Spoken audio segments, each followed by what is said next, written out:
Hello friends, welcome to Jessy channel. இன்றைக்கி நம்ம என்ன சமைக்க போகிறோம் அப்படின்னா ரொம்பவே இன்ட்ரெஸ்டிங்கானது. கருவாட்டு குழம்பு எப்படி செய்கிறதுன்னு பார்க்க போகிறோம். ஃபர்ஸ்ட் அதுக்கு தேவையான பொருட்கள் என்னென்னு பார்த்துடலாம். சால கருவாடு எடுத்துருக்கோம் நாங்கள்.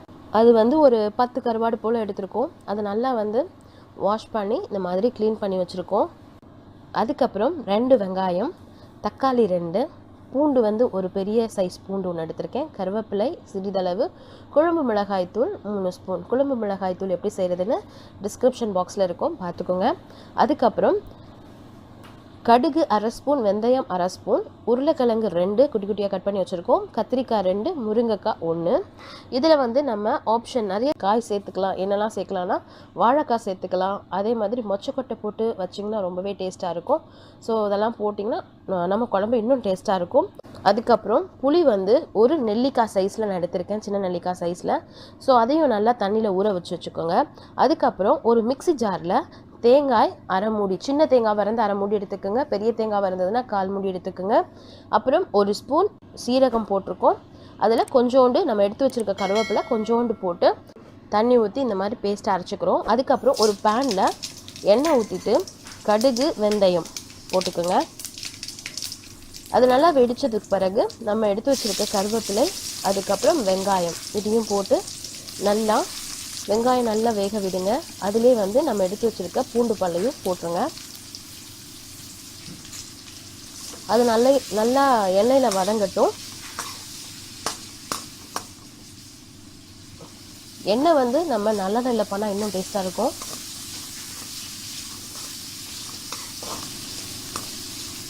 பாருங்கள், இந்த மாதிரி வெந்த பிறகு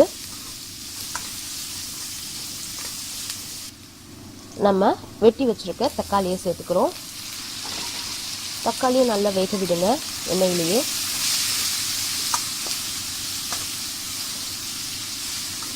இந்த அளவுக்கு வெந்த பிறகு நம்ம எடுத்து வச்சுருக்க காயெல்லாம் சேர்த்துடுறோம். கத்திரிக்காய், முருங்கைக்காய், உருளைக்கிழங்கு, கண்டிப்பாக இந்த 3 காயும் கண்டிப்பாக சேர்க்கணும் இந்த குழம்புக்கு. அந்த எண்ணெயிலே அது கொஞ்சம் வேக விடுங்க. நம்ம கத்திரிக்காயெலாம் கலர் சேஞ்ச் ஆகும்ல, அந்த ஸ்டேஜ் வரும்போது அந்த ஸ்டேஜ் வர வரைக்கும் நம்ம எண்ணெயிலே வதக்கணும். அதுக்கப்புறம் நம்ம எடுத்து வச்சுருக்கோம்ல குழம்பு மிளகாய்த்தூள் 3 ஸ்பூன், அதை உள்ளே மிக்ஸ் பண்ணிக்கோங்க.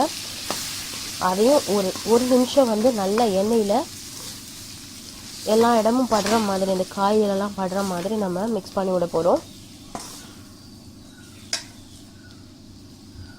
அதுக்கப்புறம் நமக்கு குழம்புக்கு தேவையான அளவு தண்ணி ஊற்றிக்கிறோம். இன்னும் நம்ம புளி தண்ணி ஊற்றுவோம், அதுக்கப்புறம் தேங்காய் போடுவோம். ஸோ அது தண்ணி கொஞ்சம் பார்த்து ஊற்றிக்குங்க. தண்ணி ஊற்றின பிறகு ஒரு மூடி வச்சுருங்க. மூடி வச்சுட்டு ஒரு 5 நிமிஷம் அப்படி க்ளோஸ் பண்ணி நல்லா வேக விடுங்க. நமக்கு லைட்டாக சைட்லலாம் என்ன தெரியும், அந்த ஸ்டேஜ் வந்த பிறகு நம்ம அரைச்சி வச்சுருக்க தேங்காய் விழுது, அதையும் உள்ளே போட்டு நல்லா மிக்ஸ் பண்ணிவிட்டு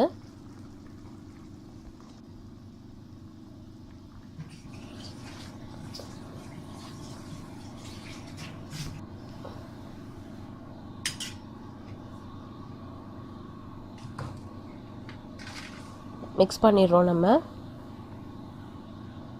அப்புறம் அந்த டிஷ்க்கு தேவையான அளவு உப்பு சேர்த்துக்கோங்க. ஏற்கனவே கருவாடுலேயுமே கொஞ்சம் உப்பு இருக்கும், அதனால் இதில் கொஞ்சம் கம்மியாக சேர்த்துக்கோங்க. அப்புறமா பின்னாடி நம்ம டேஸ்ட்டு பார்த்துட்டு வேணும்னா சேர்த்துக்கலாம். உப்பு போட்டுட்டு நல்லா மிக்ஸ் பண்ணி விடுங்க. மிக்ஸ் பண்ணிவிட்டு இதையும் ஒரு 5 நிமிஷம் மூடி போட்டு மூடி வைங்க. பாருங்கள், நமக்கு நல்லா எண்ணெய்லாம் சைடில் திரிஞ்சு வந்திருக்கு பாருங்கள். இந்த ஸ்டேஜில் திருப்பி நம்ம எடுத்து வச்சுருக்க புளியை நல்லா கரைச்சி உள்ளே ஊற்றிடுங்க. ஊற்றிட்டு ஒரு 2 நிமிஷம் அதை நல்லா வேக விடுங்க. அந்த புளி தண்ணி பச்சை வாசனைலாம் போகிற அளவுக்கு.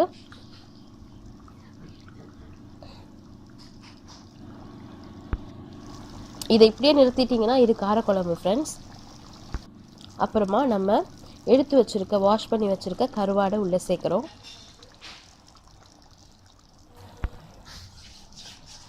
கருவாடு சேர்த்த பிறகு ரொம்பவே போட்டு மிக்ஸ் பண்ணாதீங்க, ஏன்னா கருவாடெல்லாம் உடஞ்சிரும். ஸோ பொறுமையாக நம்ம மீன் குழம்புக்கு நம்ம எப்படி பண்ணுவோமோ அதே மாதிரி தான் பொறுமையாக கிண்டி விடுங்க. பாருங்கள், நம்மளுடைய கருவாட்டு குழம்பு செம்மையாக ரெடி ஆகிடுச்சு பாருங்கள். மேலே எண்ணெய்லாம் பிரிஞ்சு வந்திருக்கு பாருங்கள். இந்த மாதிரி வந்தோடனே நம்மளுடைய குழம்பு ஆஃப் பண்ணிடுங்க. இந்த கருவாட்டு குழம்பு ரொம்பவே டேஸ்ட்டாக இருக்கும் ஃப்ரெண்ட்ஸ். சாப்பாட்டுக்கு வச்சு சாப்பிட்லாம், இட்லி தோசை எல்லாத்துக்குமே நம்ம வச்சு சாப்பிட்லாம். ஸோ கண்டிப்பாக இதை ட்ரை பண்ணி பாருங்கள். ட்ரை பண்ணி பார்த்துட்டு உங்கள் ஃப்ரெண்ட்ஸ்க்கெல்லாம் ஷேர் பண்ணுங்கள், எங்களுக்கு கமெண்ட் பண்ணுங்கள். உங்களுக்கு இந்த சேனல் பிடிச்சிருந்தது அப்படின்னா இன்னும் சப்ஸ்கிரைப் பண்ணாமல் இருந்தீங்கன்னா சப்ஸ்கிரைப் பண்ணிடுங்க. தேங்க்ஸ் ஃபார் வாட்சிங். ஜெசி சேனலை சப்ஸ்கிரைப் பண்ணலன்னா சப்ஸ்கிரைப் பண்ணுங்கள். கூடவே இருக்கிற பெல் ஐக்கானை ப்ரெஸ் பண்ணுங்கள். எங்களுடைய ஒவ்வொரு வீடியோஸையும் நீங்கள் மிஸ் பண்ணாமல் பார்க்கலாம். தேங்க்யூ.